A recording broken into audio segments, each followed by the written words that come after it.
Welcome, everybody, to Broadcast Team Alpha, where we bring you cutting-edge conversation while exploring the quantum possibilities, and we are so doing it again and again today. We have a really remarkable guest, and Augie's going to tell you about him shortly. And I'm really excited about getting into the information with our guest. But before we get started, as always, I want to thank you. Thank you for being here. Thank you for supporting the show.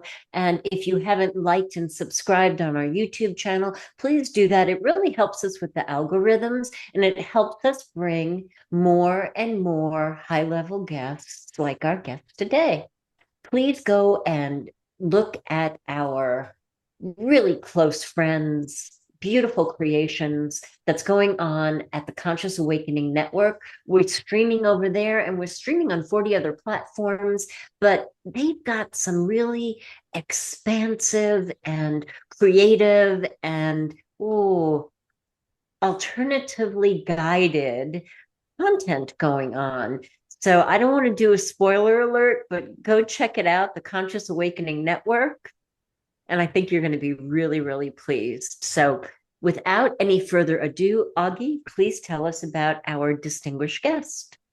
Yes, I'm going to do that. This is going to be fun because we're going to talk about some of my favorite subjects. You know, the weird and the strange and the future science and all that good stuff we're going to cover today. We have John Pickard with us. And no, it's not the one on Star Trek. This is our John Pickard or Pickard. I call it Pickard. Pickard is fine. Yeah. And and he is an U.S. Army retired, a CW4 Master Aviator, and a Vietnam Army helicopter pilot for several years. He was the youngest aviator in the country at the time with 13 medals, and 5 of them he got as a teenager. Boy, that's starting early. And he's also part of a mastermind group, and what we will talk about today is his strange experiences, his abduction, and his connections to the Pleiades. So stay with us to the end of this one, folks, because it's going to get deep and really interesting. So welcome to the show, John. Well, thank you, Augie and Nora. Appreciate it. Yeah, it's so good to have you here. So before we got started, I asked you if you were a believer regarding ET contact, ufology, things like that, and you gave a really interesting answer. Could you share that with us right from the start? Yes, I can. I do need to make a statement of intent I would like to make in the beginning so that people will know why I was willing to come out into the public and deal with these very interesting topics. The statement of intent is to encourage other people that have unique stories with the unexplained and the UFO, UAP, unidentified aerial phenomenon, and consciousness and communications with the unseen. And it can be in the holy realm or it could be in the extraterrestrial realm. I love that. Thank you for that. In regards to the answer to the question being, I'm not a believer, I got that idea from watching an interview of Dr. Gary Nolan, professor, immunologist, and genetic researcher from Stanford University. He was being interviewed by a very capable young man, and I have a lot of respect for Dr. Gary Stanford. And I also want to do a positive shout out to Dr. Hal Puthoff, whom in times past I was in Austin, Texas on consulting business, and the man that had brought me to Austin, Texas as a consultant on energy technology said, "Come on, John, it's time for lunch. I'm going to introduce you to somebody you're going to find very interesting." And that somebody turned out to be Dr. Hal Puthoff at the Institute for Advanced Studies in Austin, Texas. Wow. That was amazing. Yes. He's a really nice guy, and he's not somebody that you can walk in off the street, but being formally introduced by a co-worker with another company. So everything worked out really, really nice. And after we had a nice barbecue meal and went back to the Institute for Advanced Studies, he sets me down in a chair, and I'm looking at this huge painting that was done by an artist and psychic and remote viewer, Indigo Swan. Indigo Swan was Project Stargate's best, most talented remote viewer. And so this painting showed a straight highway running through the desert. And then halfway up the painting, it changed from the desert horizon to the sky. And there was a highway right over the other highway on the ground in the sky.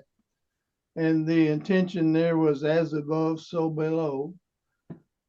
And it was very impressive. So we're sitting there, and he says, "My friend Dave Clifton has told me a lot about you, John. You're doing a lot of research on your own, and you're funding it out of your own pocket. So how's that going?" And so we talked a little bit, and then he said, "You have any idea what gravity is?" And I said, "I have a theory. I've read some other people's thoughts on that." And I explained to him my understanding of gravity, and that it is space pressure flowing in from all around. So if you got a planet, it's a sphere, because the space pressure is approaching it from every single angle. And if you're standing on top of the planet, and the gravitational attraction, the space pressure has to filter through all the atoms of the planet till it gets to the bottom of your feet, and now has less effect on you because it's been filtered by the thickness of the planet. But the space pressure pushing down on the top of your head has not been filtered, and it's pressing down with a greater pressure, and the difference is gravity. And he says, "My gosh," he says, "look over there on the chalkboard on the wall. There's a whole wall full of equations." He says, "This is how we do the explanation of gravity. And you put it in layman's terms, and I want you to know you're right." Wow. And so that conversation went really good, and we built a real good acquaintance. I would like to be his friend, but we had to spend more time together to get to the friendship level, but we're definitely acquaintances. Well, Gary Nolan was interviewed by a very capable young man, and Gary Nolan is the immunologist professor and genetic researcher at Stanford University. And in his interview, he said he's written over 400 papers. And his interview took place in a room that showed the library shelving of all of his published papers, books, shelves and shelves and shelves full of it. And he does the scientific method really, really well. And I was impressed that he was willing to share a UFO encounter. And so this young man asked him, "Are you a believer?" And Gary Nolan says, "I am not." He says, "I am an experiencer. And once you've experienced it, you know, you don't have to believe without knowing." Excellent. And so Let me, that's, John, make a comment here. What you said about space pressure, yeah. I think you just explained something that the whole scientific community has really not figured out, and that is what is gravity. That's what gravity is. It's space Yeah, pressure. it is, because the space pressure can that also be defined as, space is full of energy. There are frequencies and there are gravity waves, there are energy out there, and that energy has substance. And all of that is that the pressure you're talking about? Yes, it is. It's whatever is in space.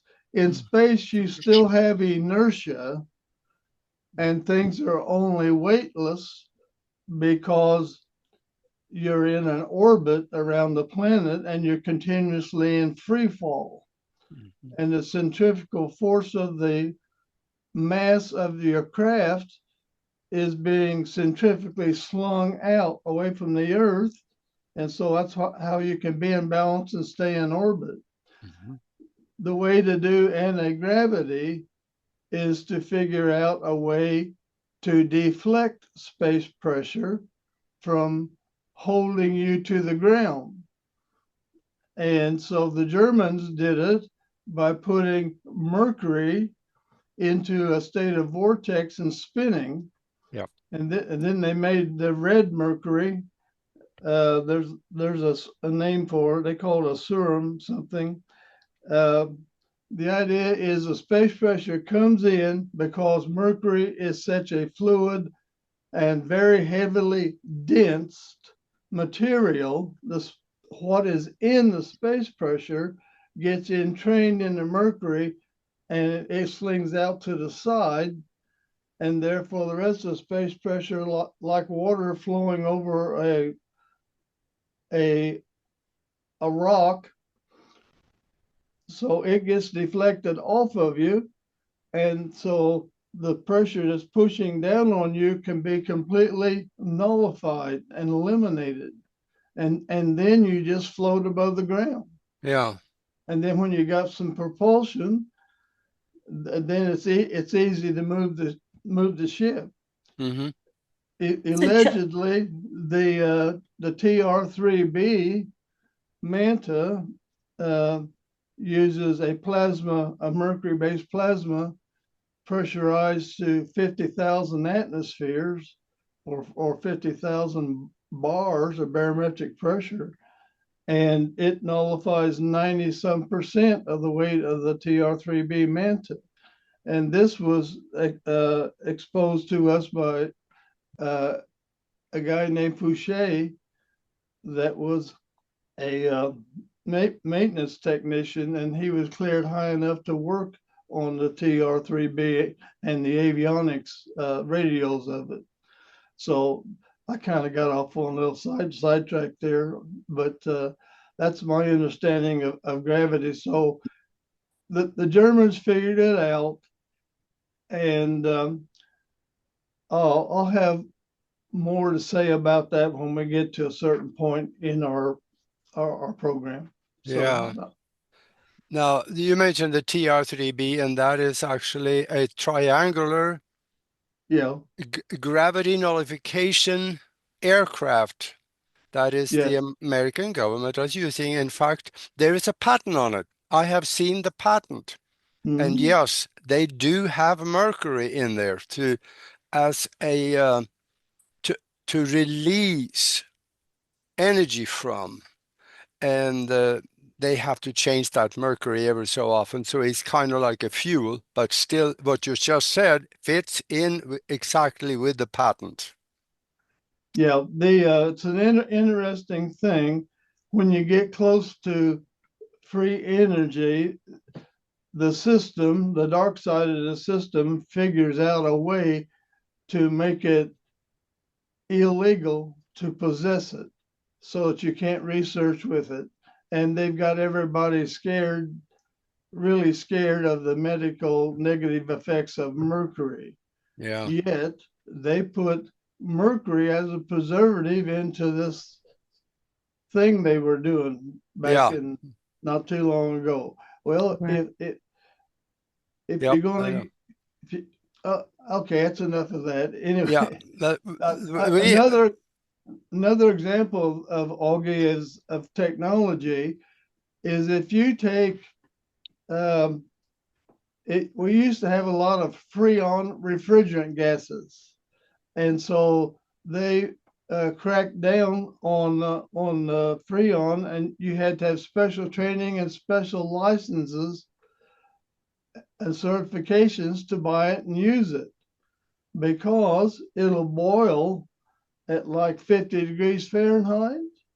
yeah. And if you pressurize a liquid really, really high and run it through an outdoor heat exchanger, especially if it's above a 50-degree day, um, and there's some formulations of refrigerant coolants and liquids that will boil below freezing. Hmm. And so you can get your energy just out of environmental heat. So if And everybody hasn't noticed, I just want to say this. John is seriously one of the most intelligent people I know. I mean, there's only really a handful, but John also is a scientist and has a vast amount of knowledge. But John, I'm just wondering, how this that we came to talk about you not being a believer, but you being an experiencer, how that really began for you. Like, did it begin in your childhood or? yeah, I'll be happy to. I have an outline that I'm using to guide this. Great. So the next thing I'd like to get into is to talk about this interaction with extraterrestrials and spacecraft and consciousness. So I would like to talk about, Yeah. Yeah. about When did you first be aware of the others? When did that happen for you? oh yeah, I'd like to talk about how I got designed to come into the world first, if I may. Now that's a good start. Let's go. Okay, it's my mother's intent and the off-world help she got. Mm. My mother was one of the most creative people I have ever known. And so I'm blessed to have had that. My father was an outdoorsman and a hunter and a fisherman, and he worked his whole career on the railroad. So he was uh, had just about every different position job that they had on the railroad. So he was gone a lot. So I spent a lot of time without my dad and with my mom. But in the beginning, my mother wanted to be, she wanted to have her own children. And so she gave birth to my sister before I was born. My sister's name was Dorothy. And Dorothy came along and she had a birth anomaly that goes back to my mother's genetics, and Dorothy only lived 2 weeks, and so she passed away. Mother's heartbroken, and she still wants a baby. And Mm. after she got well from all that, she had a consultation with the doctors, and they said her name is Ethel.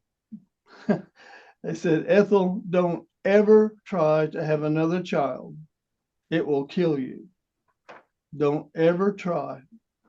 And she wanted her own child. And I think that now, she was a very religious lady in the Christian faith. and she played the organ for the Worthington Christian Church, our hometown, for 40 years straight. And she was good. And I think it was her sincerity and her prayers, and she was going to try again, even if it killed her. And so I have an opinion. This is just an emotional, fit, intuitive opinion that her petition and the consciousness she's putting out was heard. And it may have gone like this. The Pleiadians heard her cry. And they said, well, we could put another star seed in. Yeah. So I think they did. Excellent. I love this. It still wasn't smooth going. When I was born prematurely, I weighed less than 2 pounds. Wow. My body kind of looked like a young squirrel with a tail cut off, you know. It wasn't wasn't very big. And so when it was time to come home from the hospital loaned her the incubator that I was in. Wow. And I was in that incubator for I don't know how long, a long time. Anyway, I survived. Now my saying this ties into more of the story. Okay, so I wind up being born. I survived. I grew up to be the runt that you see now. And just in a couple of weeks, I'll be 80 years old. So let's Happy see. birthday. So I think my mother had off-world health. Yeah. Okay, the first awareness of the others. I'm living in Worthington, Indiana, which is a farming community, and it's at its biggest. It probably only had a population of 1,500 people for the whole community. Pretty close knit. Everybody knew what everybody else was doing, even if they shouldn't have. But it was a good, safe place. I can remember times that my parents would leave the house and not even lock the door. We always left our automobile keys in the car, in the ignition. And so we're talking about 1945. By the time 1950 rolls around, we finally got an indoor water. Our water mother would go outside with a big old fashioned handle pump outside the house and draw the water. Wow. If I had to have a bath, she would take some water and heat it on the gas stove and then pour it in a number 3 wash tub. And she sets me down in a wash tub with a wash rag and soap. And that's how it used to be to get your Friday night bath or Saturday night bath before church. Yep, those were the old days. Yeah. And our heat in the house was a pot-belly stove, one in the kitchen and one in the living room. And they mainly burn coal.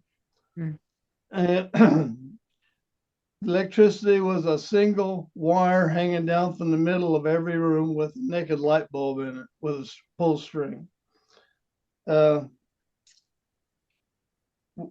And we had to use a slop jar for the bathroom and empty it every day. And so when I got big enough to waddle out to the tool shed where the outdoor privy was, that was where I had to pour out the potty jar. So it was very primitive. We finally got a telephone, and that was just like you see in the movies. You pick the receiver up and put it on your ear, and then you crank the magneto generator to ring the telephone office. And had a party line with about 5 people. And the operator would pick it up and say, "Hi, Helen, give me this number." I had one of those. Yeah, and she would plug it in. So I'm just sort of showing you I'm old enough to have gone back. So I found out at about age 5. Now our houses didn't have Venetian blinds back in those days. You had a window shade and you pulled it down and people from the outside couldn't see in, but like the old song goes, silhouettes with a guy sees his girlfriend and somebody else making a silhouette on the window shade. Yes. Yeah, then he gets jealous. Okay, so we had window shades, but I can remember being terrified because I know what the little grays look like. We didn't even have television then. Nobody talked about the grays. How We didn't old were know. you at this time? How old were you? 5 years old. 5. Great. Thank you. Okay, yeah, 5 years old. So sometimes I could walk by from the kitchen to my bedroom and walk by a window and see something move and look, and there'd be a gray standing there staring at me through the window. Scared the heck out of me. I never told my mom and dad about it. Never ever mentioned it to them.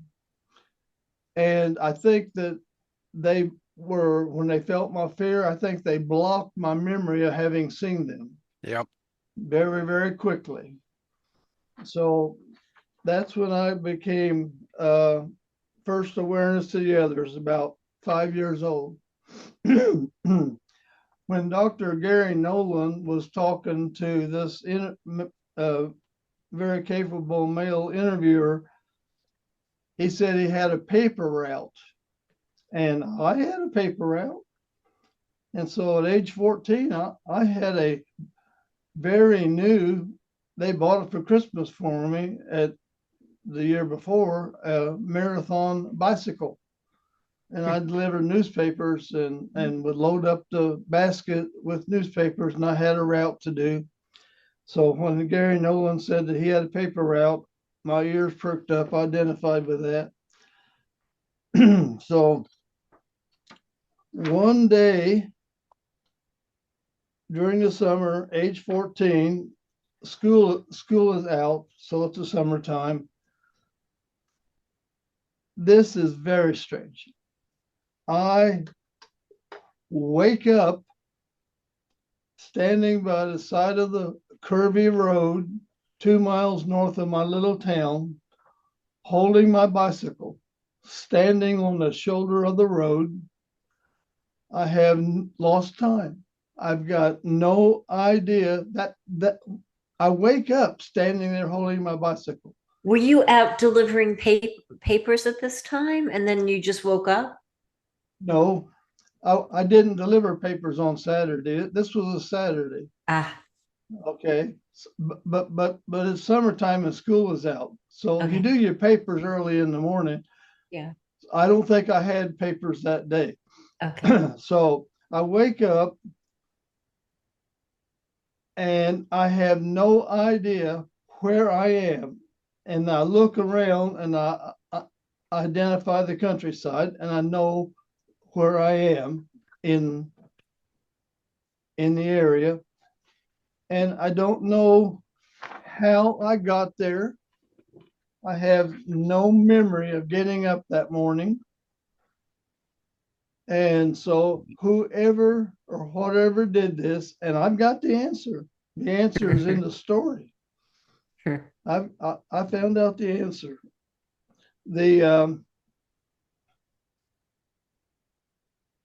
So it's really amazing. And so I start turning and looking around to my right. And as I get about halfway around, I see something out of my peripheral vision on my right-hand side. And as I'm turning, I realize that there's a flying saucer hovering there in the field. Bright, wow. Silver, shiny, metal disc flying saucer. And as I looked, I saw a red light on the side closest to me. And as I turned around to look at it with both eyes straight, it cloaked and went invisible. Mm. It didn't. Now it could have taken off after it went invisible, but I'm just imagining they said, "Oh, he sees us," and and it went invisible. Okay, let me see where we are here. Okay. Yeah, you had several encounters of well, both your future self and things. So, but you had also now that was when we were 14 years old, but you also had an encounter at the Indianapolis airport. Yes, yes, that's interesting. That was about 20 years later. About 20 years later. So I'm flying for a charter company because after I got out of the military, I was a professional pilot my whole life in civilian life. And so I had ferried one of our charter Beechcraft King Airs up to Indianapolis to get some inspection work done on it. And the boss was going to come up in another Beechcraft Baron and pick me up and take me back to Louisville. So he shows up, and I'm standing there at the business counter for the maintenance, and I just looked at him and said, I got to find a men's room. And he said, go ahead. And so I took off, and I turned a corner, and I had a men and women's bathroom sign saying, go down this way. I went down this narrow hallway, and this hallway was so narrow that if I put both my hands out, I could touch both walls. And then at the very end of it was a door going out of the building. And then during the walking down the hallway, the left-hand wall was totally blank, no windows, nothing. And the right-hand wall had a ladies' room and a men's room. And so I'm walking pretty good pace because I got business to do. And I looked up, and there's a man standing in the middle of the hallway. And he's looking at me very intently. And I can tell I haven't gotten to the men's room door yet. I got to get by him. And so I'm trying to figure this out. And while I'm thinking about it, he walks up to me. He's about my height. He's a really nice looking fellow. I mean, gosh. And that's an important thing for later. He gets about 2 feet, and he starts coming in towards my face. He's about a foot and a half away, and he's looking me right straight in the eyes. And I've never felt anybody look that deep into my soul before. It's incredible. And did you get chills, or were you like stunned? Or, sometimes like when you have an experience so outer worldly, our body will react. Do you remember? Yeah. Oh yeah, I have a very good warm fuzzy feeling all over. There's no fear in this. That's wonderful. It was a delightful experience. Now I'm going to tell you what he said, and my ego cringes when I think about I have to say this. This is what this entity said to me. He says, we just want you to know that because of the mission that you've been assigned to do on Earth, right now to us, you're one of the most powerful and important people on the entire planet. Wow. Yeah. Seriously. So I turned away from him and looked at the bathroom door. And when I came back around, 2 seconds, he's gone. Wow. He did not have time to walk away and get out of sight. He's gone. That's it. So that is a big question that I've got to get an answer to. And now here's where I get the answer. This is Higher Self Review in the country of Ireland. Mm. I was recruited and invited and paid to fly to Ireland to meet with another group of inventors that were being brought together by an entrepreneur that wanted to use us and get us to do things. And this particular individual's name was Christopher Seebach.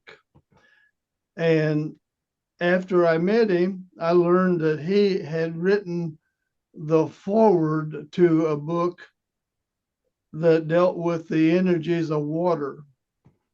And and that led me into some research with the works of Victor Schauberger. But I had found out about that before the Ireland encounter. So this guy is what is called a woke medium. He can fully channel, but still be aware and do other things and multitask at the same time without being in a daze. So we're driving around these narrow roads around Cork, Ireland in his Lexus. And all of a sudden he says to me, John, your higher self wants me to channel for you. And I said, what? He says, yeah, I've got a message from your higher self, and it has answers and information for you. I said, okay, let's do it. So we're driving along, and now I get a download from the soul aspect of the total being that John is. He says, you've got a question about who it was that abducted you when you were 14. And you've got a question about who it was that you met at the Indianapolis airport. He says, that is the man that abducted you. Wow. He says, that is your future self. Wow. He is a Pleiadian, and he shortened himself up by about almost 3 feet in order to not scare you. And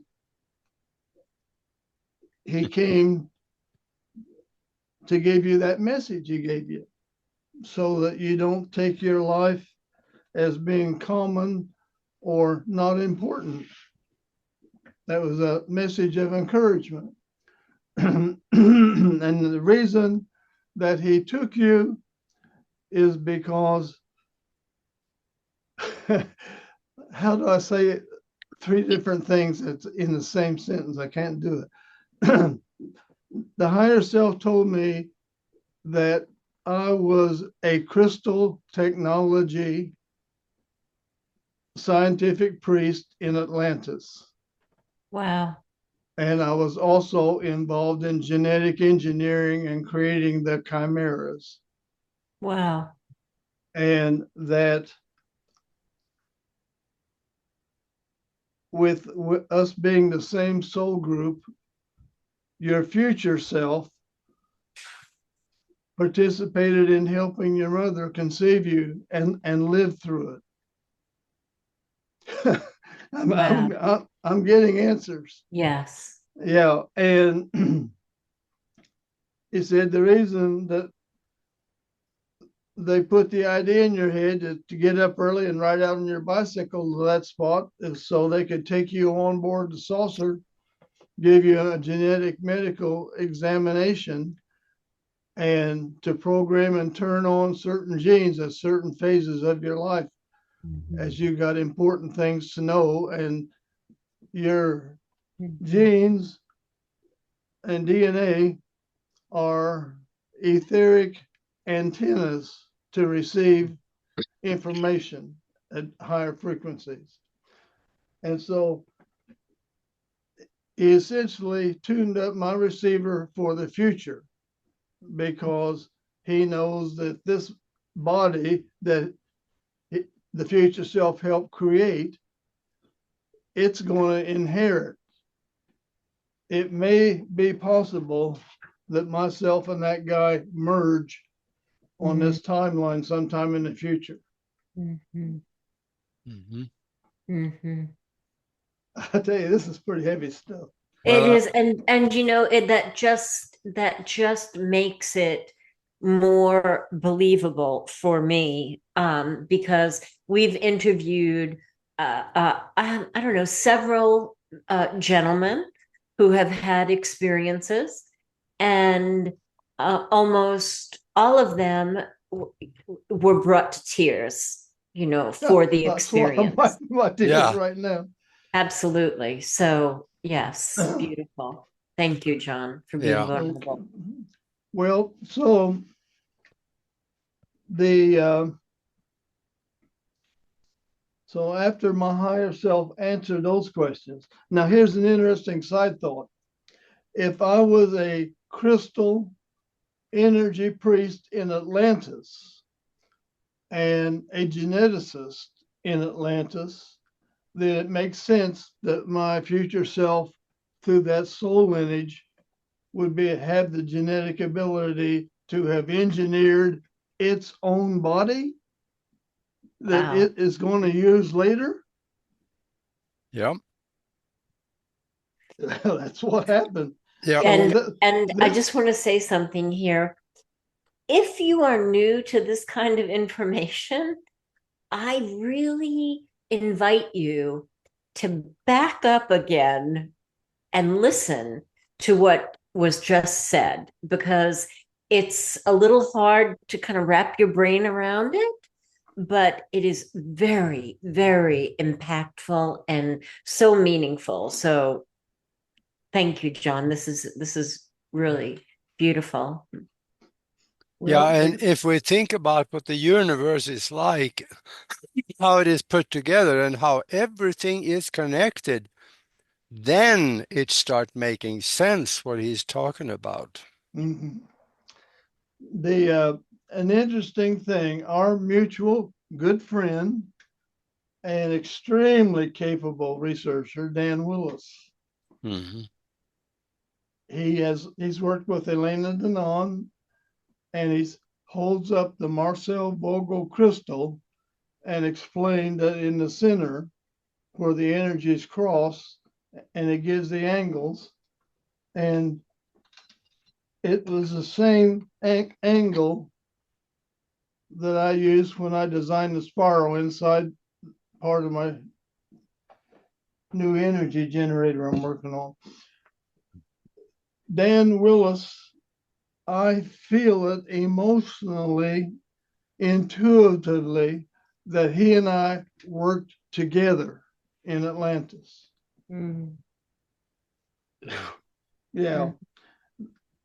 And by circumstances, we're going to be working together again. Mhm. Yeah, Beautiful.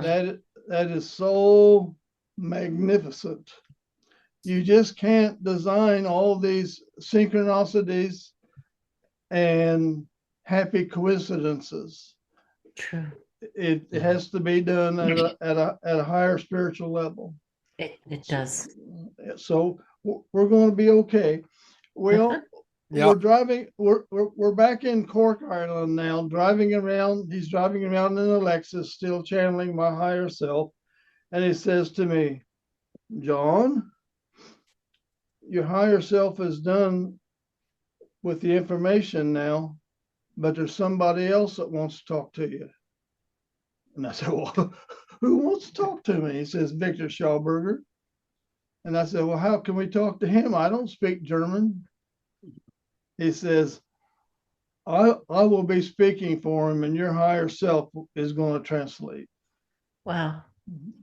And so Victor Schauberger. Now, a lot of you might not know who Victor Schauberger is. I'm just going to take a few seconds to explain who he is. He was a Bavarian, Austria forest master, and he came from several generations of forest masters. And so his father and grandfather took him out in the forest as a child and taught him the ways of nature. And Victor Schauberger, when he became a forest master, and the young prince had a lot of gambling indebtedness, and he was going to log and sell off the timber off of his vast empire estate. And it broke Victor Schauberger's heart, but he created the log flumes that use cold vortex water that could lift the big oak trees up and float them down. And it was Victor Schauberger that discovered what he called the phenomenon of the trout turbine. And a trout, can stay absolutely stationary in a swift moving stream running down a mountainside without even having to twitch and move a lot. And Victor Schauberger figured out how that happened. I'm going to share this story. I hope, are we doing okay on time? We halfway yet? Yeah, we got 12 minutes left. Okay, well, I'm going to be really quick with this explanation. A water that has more gas dissolved in a water is less dense and buoyant than a water that has less gas in it. As an example, in the Bermuda Triangle, lots of ships have been lost when methane from the seafloor has erupted and come up as bubbles in the water. If it comes up under a heavily laden ship, that ship doesn't have enough water under it because of the methane bubbles, and it will sink. It'll lose its buoyancy and sink, and a lot of them got lost that way. So that's just to show you the difference in the gas content of the water. The way the trout does it, it opens its mouth, and it's got the gills on the side, and so the water goes in the trout's mouth. The gills takes the oxygen out of the water, and then the water comes out of the gills over the fish's body. The water that comes out over the fish's body no longer has the gas oxygen in it because the fish removed it. And therefore the water on the sides of the fish's body is more dense than the water that's coming at the fish. Yeah. And because of its airfoil hydrodynamic shape, it makes reverse vortices that turn around and push on the back of the fish, and it can sit there in that fast water and not have to twitch a muscle. And Victor Schauberger figured that out, and they call it his trout turbine. So I've done research in the past using Victor Schauberger's technologies, and I've been successful. That's all I'm going to say on the technology front. But Victor Schauberger had advice for me, and he told me he appreciates my understanding and using his principles, and that he'll always be there. If I'm working on something and need to solve a problem and he knows the answer, he says he will give me the intuitive answer so I can make it work. So that's wonderful. Let's see. That's good. So that was the revelation in Ireland. You had an experience over at the ECETI Ranch also. That was an interesting one. Would you talk a little bit about that? Sure. The main thing that came out of the ECETI Ranch is that John, can you just briefly explain what and where the ECETI Ranch is for people who are new? Okay, ECETI, ECETI, stands for Enlightened Contact with Extraterrestrial Intelligence. And that is at Trout Lake, Washington, near Mount Adam, where James Gillian has his ranch retreat. Thank you. And so my wife's male cousin and I went to attend a seminar put on by Winston Strout at ECETI Ranch. It was in August, and this has been probably 20 years ago. So we finally get there, and I'm sitting out at night with the other people, night watching, looking for flying saucers and orbs and different things that they claim they see, and haven't really seen anything that excited me. And I'm sitting in a recliner chair looking at Mount Adams, and the recliner chair is laid back, and so my head's laying back. And I emotionally thought, I said, come on, guys. I got to leave in the morning, and I haven't seen anything that makes I got excited about. Would you show me something? Within 1 minute's time, Wow. without my having to turn my head left or right, without having to raise up or lay back, right in front of my eyes. If you took a quarter out of your purse or your pocket and held it up at arm's length, 25-cent quarter, I watched a flying saucer materialize. Wow. It was about 8,000 feet, and it had a roll of lights all the way around the rim, and they were turned on. And it started very slowly moving towards Mount Adams, just poking along. But I didn't have to look left or right or up or down or nothing. It was right in front of my eyes. I estimate, being a pilot, it was about 8,000 feet above the ground. And I figured out, well, they don't want to get too close to scare us. There's be some people in the group that would be fearful. But if they got any further away, it'd be too hard to see. And so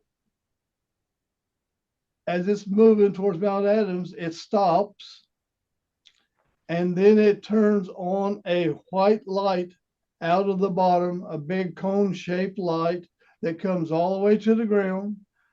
And everybody that's out on the Skywatch in their lawn chairs was inside that cone of white light. You hold your hand out, and it casts a shadow on the ground. And this is almost midnight. And that's what James Gillian in his videos calls, oh, it's a power up.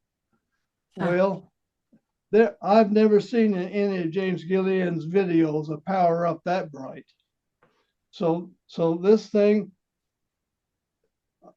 I don't know if they'd left it on or if they had left it on or turned it up anymore, it might have burnt the grass. It was unreal. Wow. It was impressive. How big do you think it was? Well, if it was the size of a quarter held at arm's length and was at 8,000 feet, I would say it's probably. Oh yeah, that'll be 50, 75 feet long. Wide. That'd be my guess. That's a good guess. Yeah. I would guess the same. Well, then the light slowly went dark, and as that happened, some more lights got turned on the bottom of the disc itself, and then we could see that the bottom of the ship looked like it was gold. Wow. It was a brownish gold. Wow. And everybody is oohing and awing. Other people out with me. I'm not by myself. I got about 25, 30 people with me. We're all seeing it together. Wow. And then the ship dimmed a little bit, started moving towards Mount Adams, and before it got very far, it went invisible. It cloaked again. And I mentally said, thank you very much. I appreciate the demonstration. and I know you heard my thoughts because of the way it came out. Wow. And it, as if to show their gratitude for my acknowledging, they did the whole thing a second time. Oh my goodness. It came around again and stopped, put out the big light. Everything it did the first time, it did it again a second time. I have chills. Wow. So I guess that's just another reason I can say that I'm not a believer, I'm an experiencer. Exactly. But I had communication.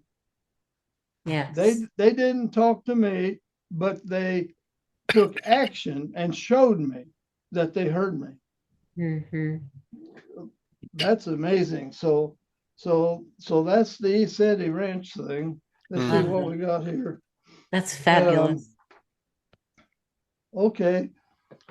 But I also know you did a hypnosis session, you know, Yes. and you got to confirm some of the things that you saw because she mentioned it without you having told her. So it came from your mind, but the answers were. You talk just a little bit about that. We got a 5 minute left. Okay. So I decided that I needed more validation. And because of all the different things I subscribe to that are in these variants of this genre, I ran across an interview with Rebecca Grassitano. And so based on that, I got her contact information. I called her, made an appointment, and I had to wait a couple of weeks to get in to see her. I had to get in the queue.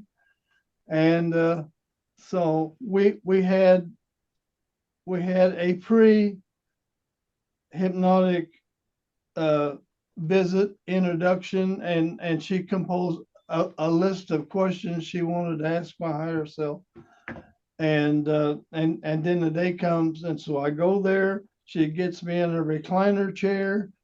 She gets me very, very relaxed, puts me under a hypnotic state. And then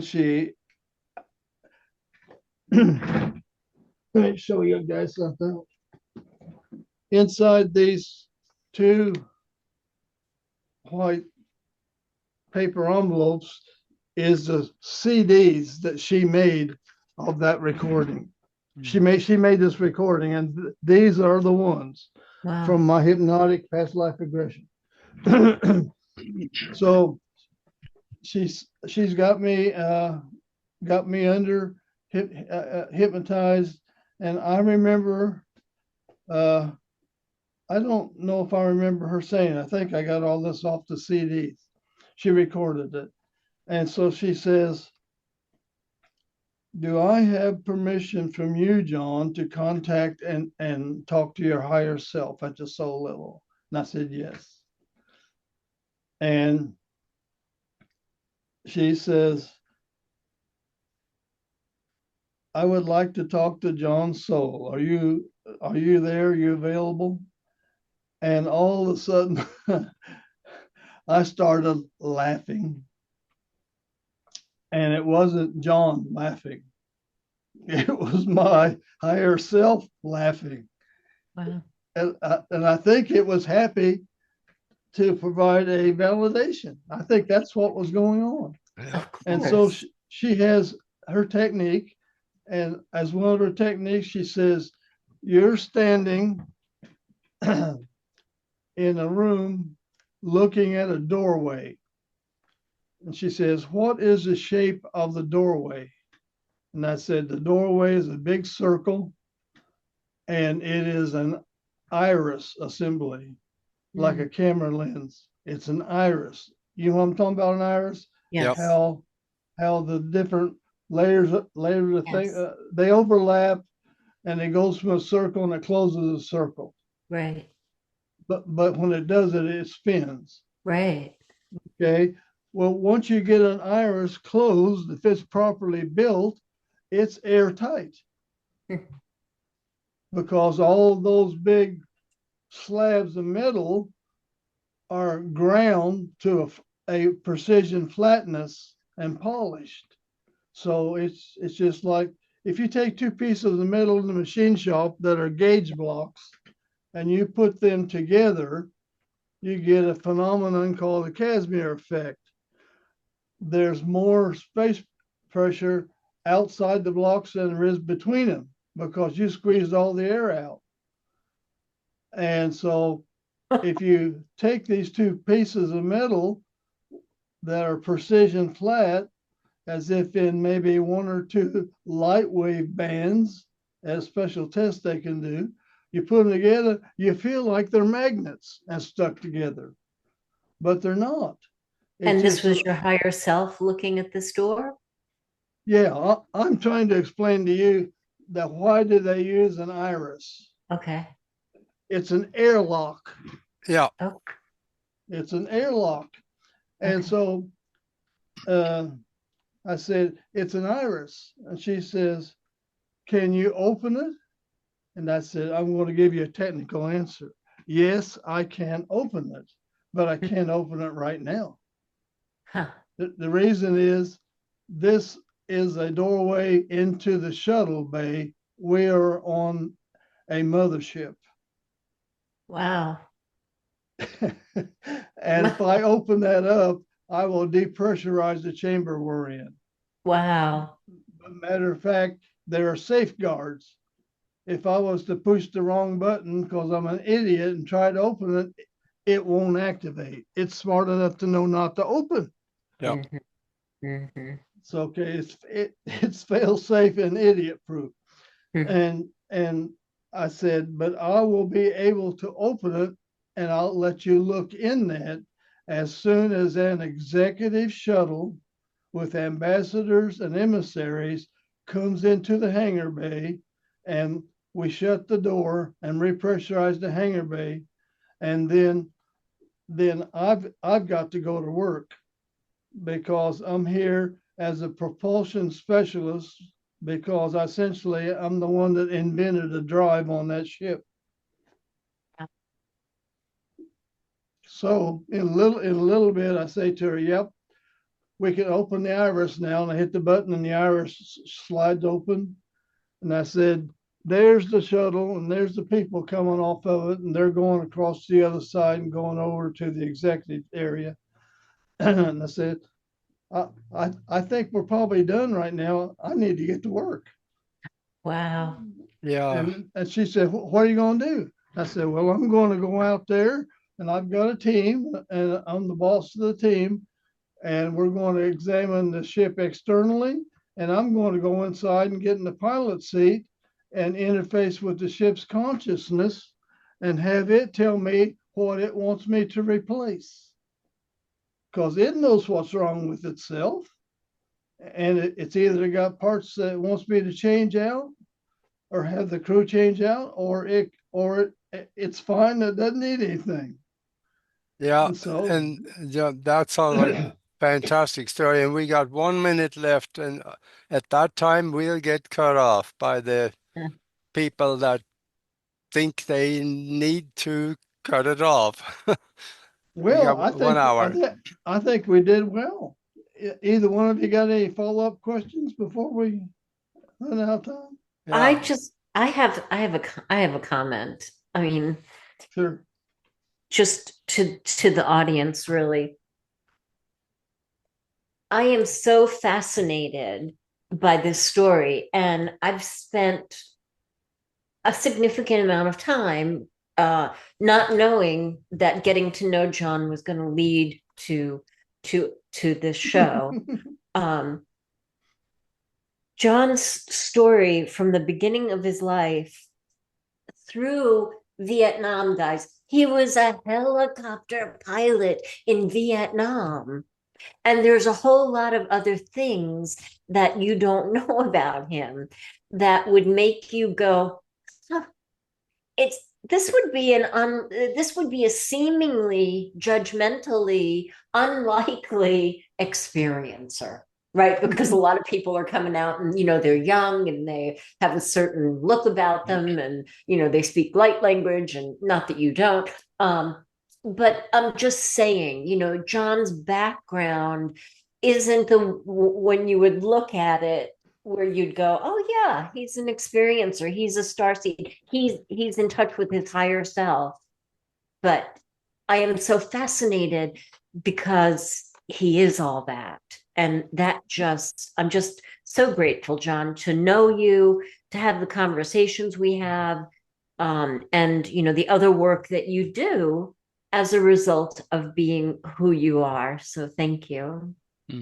Yeah, and on those words, I would encourage everybody else out there that had strange experiences like this, come forward. It's your time, because the environment has changed now. More people will accept it. And the ones that don't, that's their problem. Be true to yourself. Mm-hmm. Thank you, John, for being with us. This was wonderful. Okay, thank you for having me on. Appreciate it. Such a pleasure. Thank you, John. Thank you. Bless you.